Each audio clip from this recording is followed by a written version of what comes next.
Are you looking for a budget-friendly Korean sunscreen that can double as a daily moisturizer? You're in the right place. Last year, I reviewed the Skin 1004 Madagascar Centella Hyalu Cica Sun Serum as my favorite under $10 sunscreen. But since then, prices of everything have gone up, including that sunscreen. What used to be $9 is now closer to $13. While it's still a great sunscreen, it's just not reliably in the under $10 club. Enter the SCINIC Enjoy Super Mild Sun Essence. My friend Poonam gave me this to try, and I couldn't believe it when I saw it selling for $7 or $8. Let's talk about what makes this sunscreen a hidden gem and a great value. If we haven't met, I'm Dr. Sarah Shu, a board-certified dermatologist in the United States. Like many Korean sunscreens, this one offers great protection with SPF 50 plus and PA 4 plus protection, meaning solid protection against both UVA and UVB radiation. It uses modern chemical filters that are commonly seen in Korean, Japanese, and European formulas, but not FDA approved in the US. The chemical filters that are used in this sunscreen include Uvinol A+, Tinosorb S, and Tinosorb M. The texture is a gel cream, which leans a little bit more toward the creamy end of the spectrum than watery. And the price? When I checked in May 2025, it was just $7.85 on YesStyle, making it the least expensive sunscreen that I've recommended this year. Texture-wise, this reminds me of the popular Beauty of Joseon Original Relief Sun Sunscreen, which is one of my personal favorites. This is one of the most hydrating standalone sunscreens that I've tried, and if you have normal to oily skin, it can probably double as your moisturizer step 2. If you're on the dry side, you may still need a light layer of another moisturizer underneath.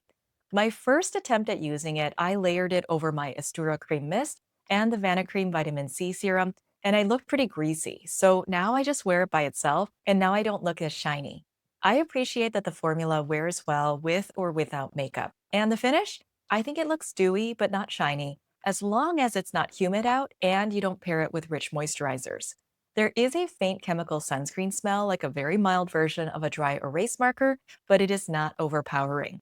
I'm going to go into more detail about what I like and don't like about this sunscreen in a second. If you like what you've seen so far, please hit the like or subscribe buttons. It helps small channels a lot. Moving on to what I like about this sunscreen, the price point. Seriously, $8. How is this sunscreen so inexpensive? There's no added fragrance, it feels lightweight, but is seriously hydrating. It looks good alone or under makeup, it has a dewy finish, and I didn't notice a white cast, and on Reddit, I saw some posters mention that it worked for their medium and deep skin tones too. What I don't like, honestly, there is not a whole lot, but because it is so hydrating, I had to adjust my routine a bit to avoid looking too dewy. Looking dewy or like a glazed donut for social media pictures is one thing, but in real life, when you're walking around and sweating or working all day, that crosses over into greasy looking really quickly, at least for me.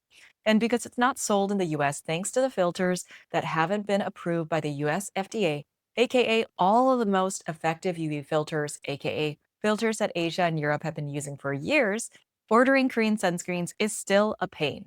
I usually go through Stylevana or YesStyle, but shipping can be painfully slow. Some of my orders on Stylevana have taken 6 weeks or more to arrive. So who should consider this sunscreen? If you want a daily sunscreen that also works as an all-in-one sunscreen and moisturizer, excellent UVA and UVB protection, and you're not walking around all day in a hot and humid environment, then this one deserves a spot on your list. Dry skin types can still use this, just prep with a little bit more moisture underneath. My final thoughts, of course, your mileage may vary. Everyone's skin is different, but I don't understand why this sunscreen isn't more popular. It's protective, wearable, affordable, and honestly one of the best values that I've seen in a sunscreen. If this review helped you, please like the video or consider subscribing. I've got more sunscreen reviews and comparisons coming. Thanks for watching.